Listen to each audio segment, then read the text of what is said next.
안녕하세요. 우석주입니다.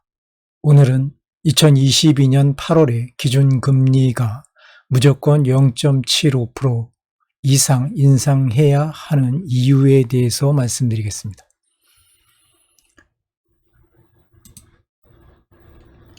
기존에 말씀드렸던 내용 중에 멀티 자이언트 스텝에 대한 의미가 가지는 진정한 내용에 대해서 말씀드린 적이 있었습니다.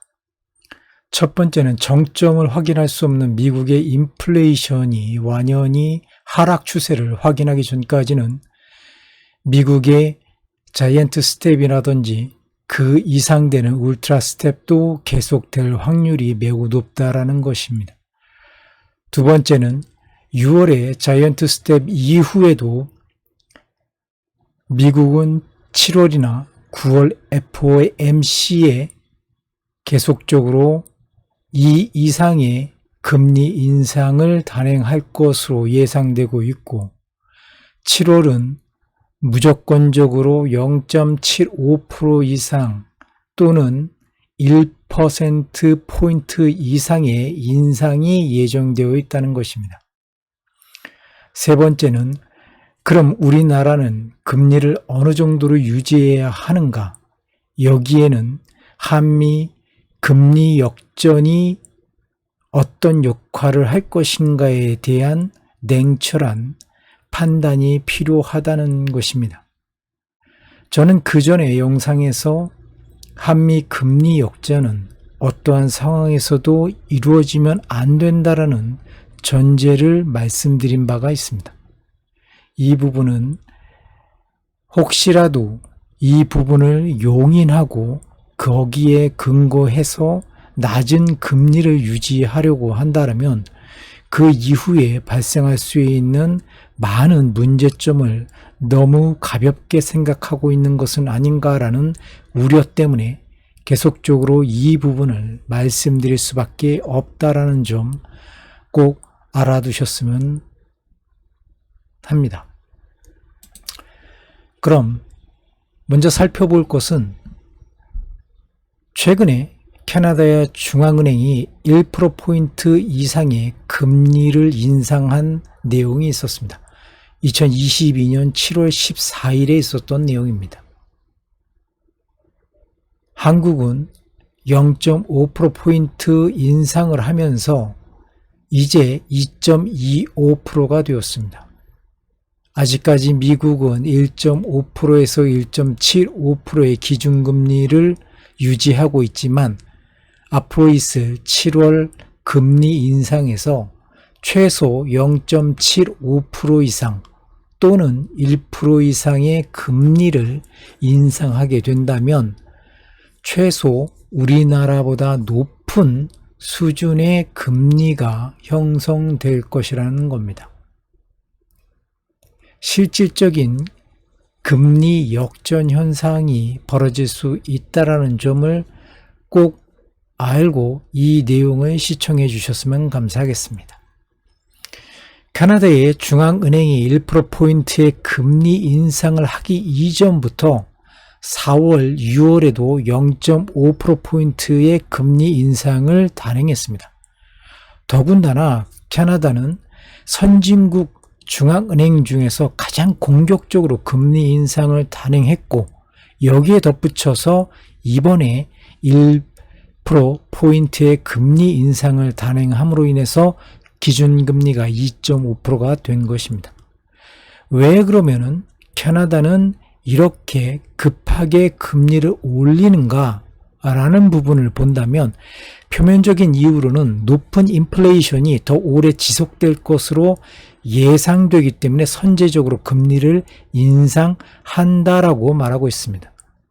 그러나 저는 여기서 본질적으로 실질적인 이유는 미국이 기준금리보다 훨씬 높은 단계로 기준금리를 올리고 있고 그 속도가 매우 빠르며 언제까지 그 금리가 계속적으로 높아질지 예측할 수 없는 상황에서 캐나다조차도 금리 역전에 의한 달러 자금 유출을 사전에 차단하려 하는 그런 목적으로 기준금리를 빠르고 높게 상승시키고 있는 것은 아닌가라고 생각을 합니다. YTN의 2022년 7월 15일 뉴스에는 천장 뚫린 달러라는 제목의 영상이 있습니다. 환율이 고삐가 풀린 것처럼 천장을 뚫고 올라가고 있다라는 표현을 하고 있습니다. 그 금액이 1달러당 1326.1원이었습니다. 그런데 전문가들은 1370원도 가능하다는 얘기를 하고 있고, 실질적으로 미국의 금리 인상이 어느 정도 되느냐에 따라서 그 1370원조차도 천장이 아니라 그 위에 다른 천장이 또 존재하고 그 천장까지도 뚫을 수 있는 가능성은 항상 존재한다라는 것을 먼저 기억해 주셨으면 합니다. 모든 문제의 출발은 미국의 인플레이션, 그리고 거기에서 가장 핵심적인 지표가 되고 있는 미국 소비자 물가 지수를 먼저 살펴보아야 합니다. 미국의 인플레이션이 계속된다면 페드는 금리 인상을 더 공격적으로 상승시킬 것입니다. 또한 얼마 전까지 2022년에 페드의 예상 인플레이션 수준, 그러니까 목표 인플레이션을 4%로 잡고 있었습니다. 그런데 그 목표를 6%로 상향시킨다라는 발표가 있었습니다. 왜 그러냐? 더 이상 이 4%라는 부분을 충족시킬 수 없기 때문에 어쩔 수 없이 6%까지 끌어올렸는데, 과연 그 6%를 미국이 달성할 수 있을까라는 부분에 저는 매우 회의적입니다. 그렇기 때문에 미국은 이 목표를 조금이라도 가깝게 유지하기 위해서는 두 가지 방법, 금리를 더 급격하고 더 많이 올리는 방법과 그동안에 풀린 엄청난 자금을 긴축하는 방법밖에 없다라는 것입니다. 지금 미국은 긴축을 하고 있음에도 불구하고 그 금액이 그렇게 크지 않기 때문에 효과가 바로 나타나지 않는다라는 생각도 있습니다. 9월부터는 그 금액을 2배로 늘려서 긴축을 단행한다라는 얘기가 지금 나와 있는 상황이기 때문에 그 금액이 어느 정도까지 더 확장되고 더 오랜 동안 지속되는가, 그리고 금리가 어느 정도 올라가고 어느 정도까지 길게 유지되는가가 이번에 인플레이션을 잡고 그 인플레이션으로 인해 더 이상 금리를 올리지 않는 상황이 연출되어야지만 이 상황이 어느 정도 수습이 가능하지 않을까라는 생각입니다. 페드는 인플레이션을 잡기 위해 2022년 말까지 상단 금리를 4% 내지 5에서 5.75%까지도 가능하다는 그런 뉘앙스의 말을 계속적으로 하고 있습니다.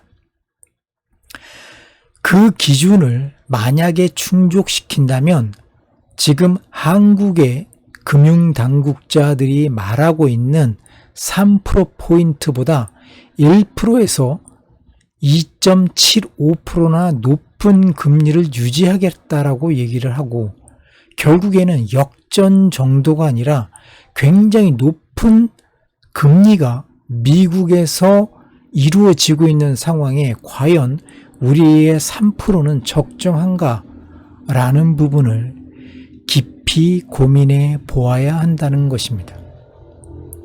우리의 3%가 과연 합리적인 결정인지, 그리고 이 결정으로 인해서 우리의 경제에 어떠한 타격이 이루어질 수 있는지에 대해서 시뮬레이션을 철저하게 하고 거기에 맞게 금리를 조정해야 된다는 것이 저의 생각입니다.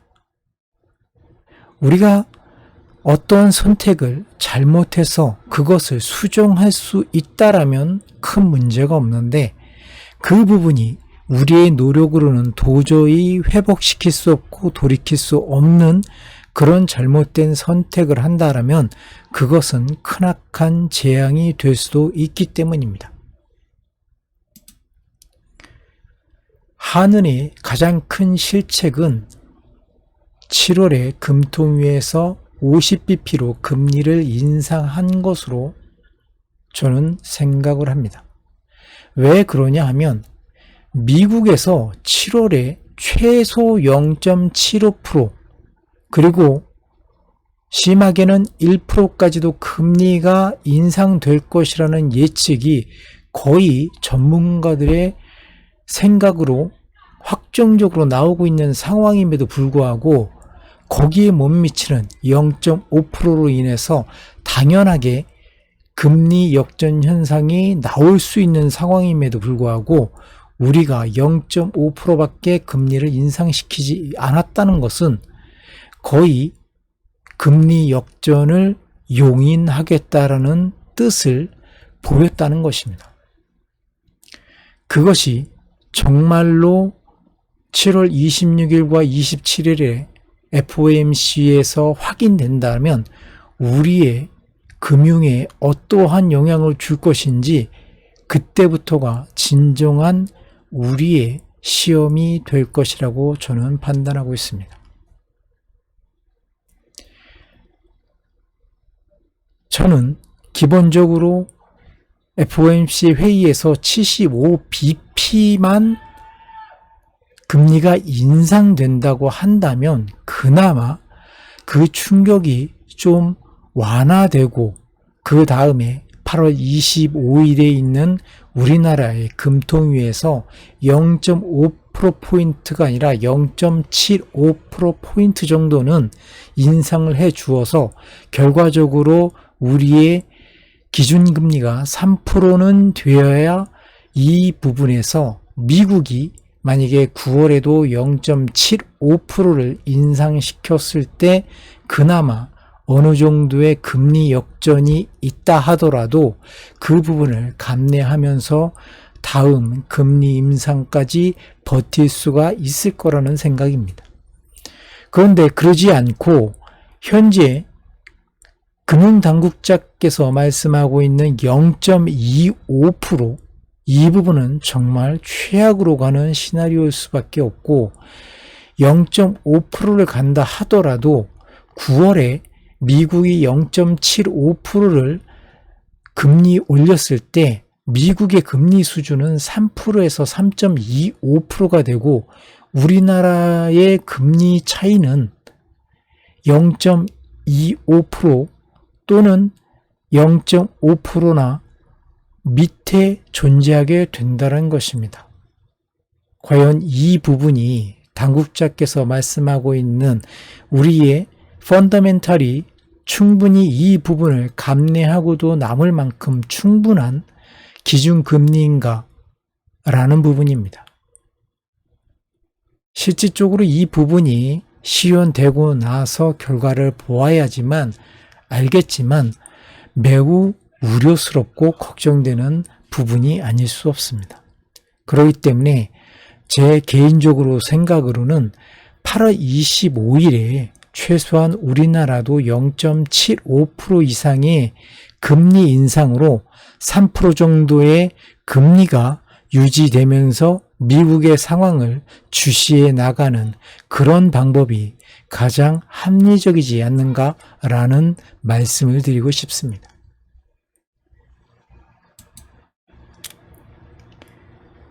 그래서 2022년 연말 기준 미국 금리가 3.75%에서 4%에 예상되었을 때 우리나라는 금리를 어떤 식으로 운용을 해야지만 그래도 큰 무리 없이 미국과의 금리 부분을 조정해 나가면서 운용이 가능할까라는 부분에 중점을 두고 이 스케줄 표를 만들어 보았습니다.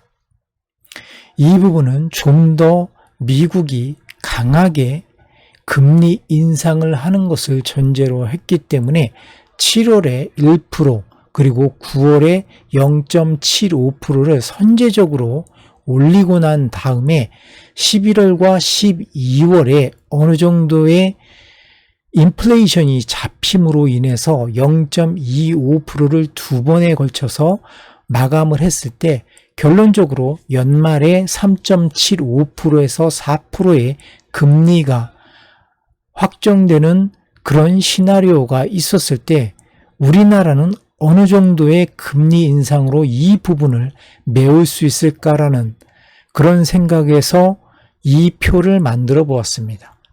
8월 25일은 0.75% 정도의 금리를 인상시킴으로 인해서 기준금리가 3%가 되고 미국에서 0.75%를 올리면 우리나라는 미국보다 0.25에서 0.5%가 낮은 수준으로 유지가 되고 10월 12일에 다시 0.5%를 올림으로 인해서 3.5%가 된다라는 그런 부분입니다.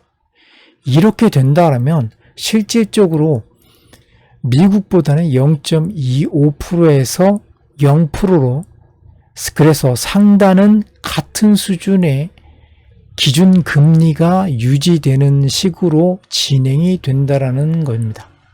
그렇게 된다고 하고 미국이 11월과 12월에 각각 0.25%씩 금리를 올린다고 가정했을 때 우리는 마지막 금통위가 있는 11월 24일에 0.5%를 올려서 최종적으로 연말에 4%의 금리를 유지하는 그런 전략입니다.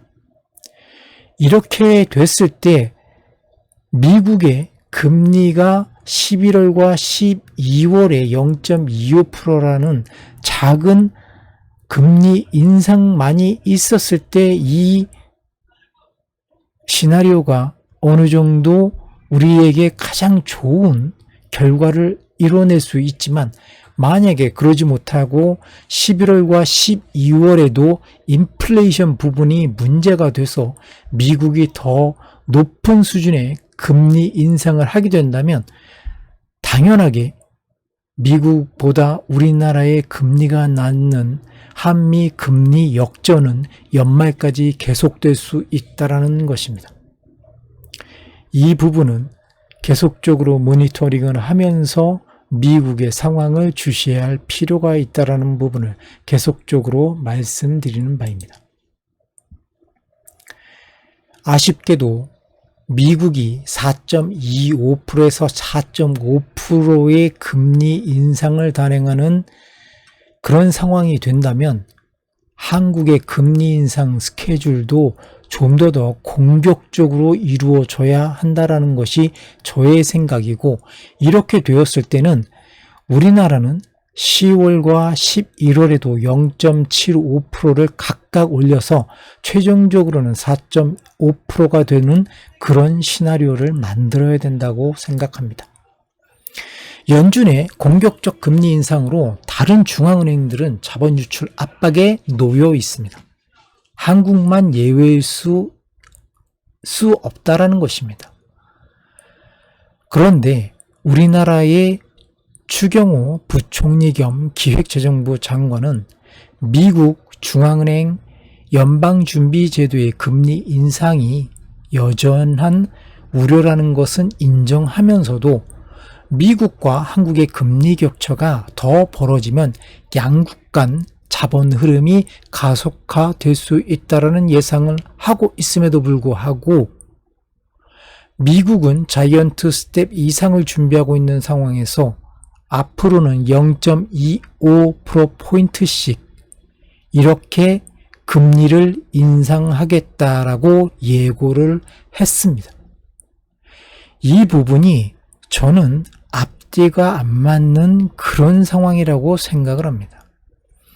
분명히 미국의 중앙은행이 금리 인상을 하고 있는 부분이 우려스럽다라고 얘기를 하면서 그리고 한국과 미국의 금리 격차가 더 벌어진다면 자본의 유출이 가속화될 수 있다라고 예상을 하면서도 실질적으로 미국은 자이언트 스텝이라든지 울트라 스텝으로 가고 있는 모습을 보여주는데 거기에 반해서 우리는 턱없이 낮은 0.25%포인트씩 앞으로 계속적으로 해서 결국에는 3%에 머물고 있을 것이다 라는 그런 예고를 했다라는 것이 평범한 저로서는 도저히 이해할 수 없는 그런 논법이라고 생각이 됩니다. 진행되고 있는 상황과 우리의 대처가 너무나 괴리가 크게 느껴지는 부분입니다.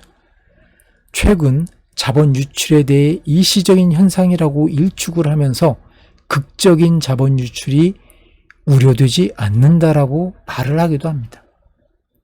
그 이유는 한국 경제의 펀더멘탈이 탄탄하기 때문이라고 강조까지 했습니다. 그런데 저는 여기서 꼭 확인하고 넘어갈 필요가 있는 두 가지를 말씀드리겠습니다. 첫 번째는 자본 유출이 정말 일시적인가라는 부분입니다. 이 부분이 금융시장만 보더라도 벌써 몇 개월째 계속되고 있는데 그것을 일시적이라고 표현할 수 있을까? 그리고 일시적이라면 어느 순간에 그 부분이 멈추고 자본이 다시 유입되는 시기가 언제인가? 그리고 그 요인은 무엇인가? 라는 부분에 대한 정확한 정보를 전달해야 한다라고 생각합니다. 두 번째는 펀더멘탈이 튼튼하다고 하는데 우리나라의 펀더멘탈이 얼마나 탄탄한지 그리고 탄탄하다면 그 근거는 무엇인지에 대해서 정확하게 알려주셨으면 하는 바람이 있습니다. 이 부분은 정말 펀더멘탈이 탄탄하기 때문에 거기에 따른 자신감인지 아니면 요행을 바라면서 희망사항을 말하고 있는 것인지 만약에 그것이 단지 요행을 바라는 희망사항이라면 무모한 도전으로밖에 보일 수 없다라는 것입니다. 이 부분 또한 저의 기우이기를 바라는 바입니다. 저는 끝으로 미국이 극단적으로 금리를 올렸을 때 4.75에서 5.0% 또는 그 이상인 5.5에서 5.75까지 금리를 올렸을 때의 스케줄이 어떻게 될 것인가라고 해서 한번 만들어 보았습니다. 이 부분은 정말 극단적이면서 이 부분이 일어났을 때 우리나라에 미칠 영향이 너무나 크기 때문에 상상조차 하기 싫지만 이 부분은 순전히 미국의 뜻에 달려있는 부분이기 때문에 우리가 어떻게 할 수 있는 부분도 아니고 이 부분에 따라서 우리의 금리가 과연 어떤 식으로 변할 것인지 그런 부분에 대해서 약간 힌트를 드리기 위해서 이 표를 만들어 보았습니다. 이 표는 상세하게 보면서 과연 우리가 어떠한 대처를 할 수 있고 미국에 우리의 운명을 맡겨야 하는 것인가 라는 자문도 필요하기 때문에 이 표를 만들어 보았습니다. 저는 이 부분이 도달하지 않았으면 하는 바람으로 만들었기 때문에 그럼에도 불구하고 누군가 정책을 하고 있는 사람이라면 이런 부분들도 간과하지 말고 염두해서 정책을 만들고 살펴야 된다라는 생각입니다. 끝으로 저는 이 말을 한 번 더 되씹어 보고 싶습니다. 앞으로는 0.25%포인트씩 올리겠다고 하는 총재가 이례적으로 금리 인상폭을 예고했다라는 이 부분, 그래서 결론적으로 2022년 연말에 한국의 기준금리는 3%포인트가 될 것이다.